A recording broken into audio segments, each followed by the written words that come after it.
స్వర్ణాంధ్ర స్వచ్ఛాంధ్ర కార్యక్రమంలో భాగంగా RK beach రోడ్డులో శనివారం అవగాహన ర్యాలీ నిర్వహించారు. జిల్లా కలెక్టర్ హరింద్రి ప్రసాద్ పాల్గొని ఆయన మాట్లాడుతూ ప్లాస్టిక్ రహిత నగరంగా విశాఖను తీర్చిదిద్దుతామని కలెక్టర్ తెలిపారు. కార్యక్రమానికి ముఖ్య అతిథిగా వచ్చేసినటువంటి గౌరవ మేయర్ గారికి, మన జిల్లాలకి స్పెషల్ ఆఫీసర్గా నియమించబడిన గౌరవనీయులు భాస్కర్ సార్ గారికి, ఇక్కడ వచ్చేసినటువంటి మున్సిపల్ శాఖ సిబ్బంది మరియు ప్రజలందరికీ కూడా నా నమస్కారాలు.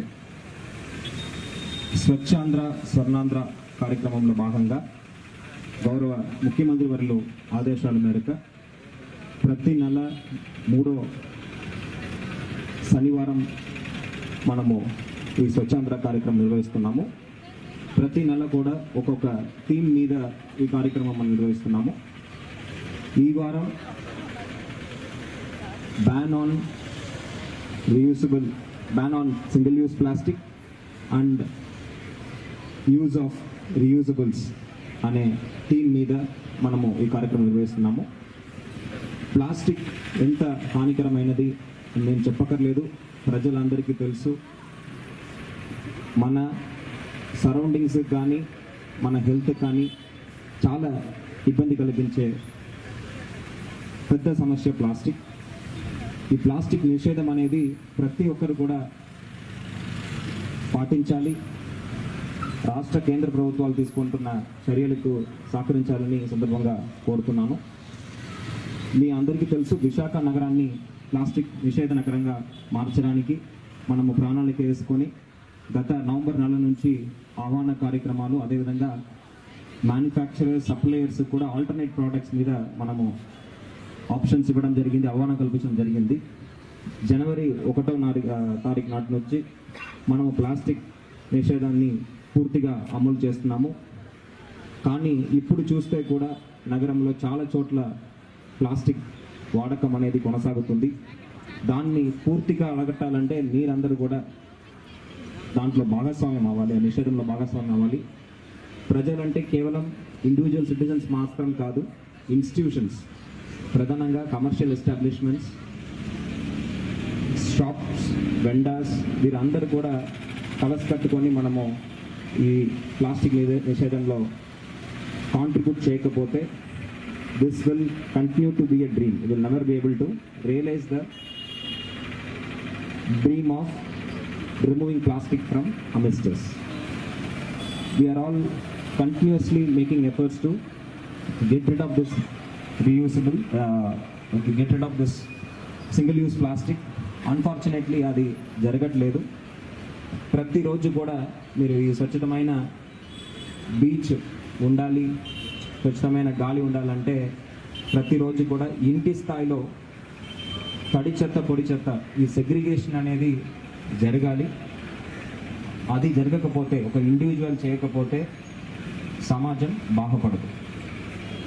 The chain is as good as stronger as the weakest link అంటారు. ఆ విధంగా ఎవరైనా ఒక్కరు చేయకపోతే కూడా వాళ్ళు ఇంట్లో జనరేట్ చేసే ఆ non biodegradable waste will create pollution to each and every one of us. And ఈ మధ్యలో మీరు పేపర్లు చదువుతూ ఉంటారు, మైక్రో ప్లాస్టిక్స్ అని. ప్లాస్టిక్స్ డిగ్రేడ్ కాకుండా మైక్రో ప్లాస్టిక్గా మారి మన శరీరానికి ఇబ్బంది కలిగే విధంగా ఒక స్టేజ్ వస్తుంది. ఆ సమయంలో క్యాన్సర్ లాంటి రోగాలు వచ్చే అవకాశం కూడా ఉంది. కాబట్టి హెల్త్ని దృష్టి పెట్టుకొని, మన ఫ్యూచర్ని, సస్టైనబుల్ ఫ్యూచర్ని దృష్టి పెట్టుకొని ప్రతి ఒక్కరు కూడా దీంట్లో భాగస్వామ్యం అయి ఈ ప్లాస్టిక్ నిషేధంలో గౌరవ ముఖ్యమంత్రి వాళ్ళ చర్యల మేరకు మనం చేపడుతున్న ఈ స్వచ్ఛాంధ్ర స్వర్ణాంధ్ర కార్యక్రమంలో పాల్గొని మనము రూపొందించిన vision 2047 cleaner, greener, happier and healthier life మనము అచీవ్ చేయడానికి సహకరిస్తారని కోరుతూ ఈ అవకాశం ఇచ్చిన మేయర్ గారు ధన్యవాదాలు తెలియజేస్తూ సెలవు తీసుకున్నాను. Thank you. నమస్కారం. ఈరోజు స్వచ్ఛాంధ్ర స్వర్ణాంధ్ర కార్యక్రమంలో భాగంగా మన విశాఖపట్నం జిల్లా ఆర్కే బీచ్లో అవేర్నెస్ కార్యక్రమం మనం చేపడుతున్నాము.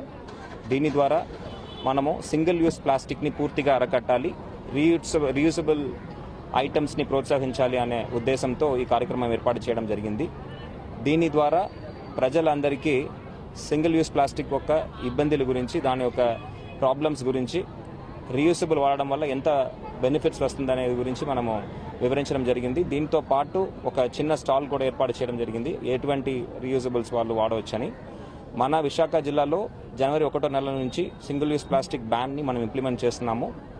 We have not been still very strict in implementation because ప్రజల మధ్యలో అవగాహన చేరాలనే ఉద్దేశంతో మనము ఇంప్లిమెంటేషన్ని కొంత స్లోగా తీసుకువెళ్తున్నాము.